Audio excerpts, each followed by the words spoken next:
Guys, magtatanim kami ngayon ng ano ba to? Ang itatanim namin. Avocado. Avocado pala. Kalamansi. Avocado Kaglube. at kalamansi. Ayun na siya. Ano dyan tatanim mo? Patisi ko. Ano dyan tatanim mo?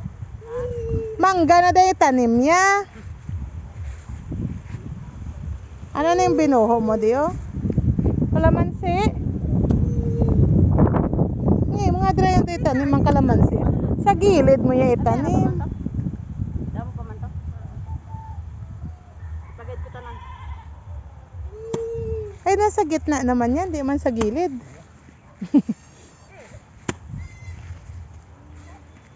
Ngayon, kung pinala mo yan. Ikaw ba pala to? Kuwatong palay ko pala. Makita mo ni. Bah, naka-video ka pala. Guys, ganito ba kayo magtanim ng ano? Ng kalamansi?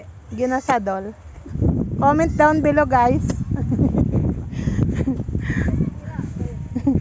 Ganito ba ang pagbuho ni tatay ng kalamansi? Parang hindi. Nanay na, parang hindi naman. Ipos kada. Bye.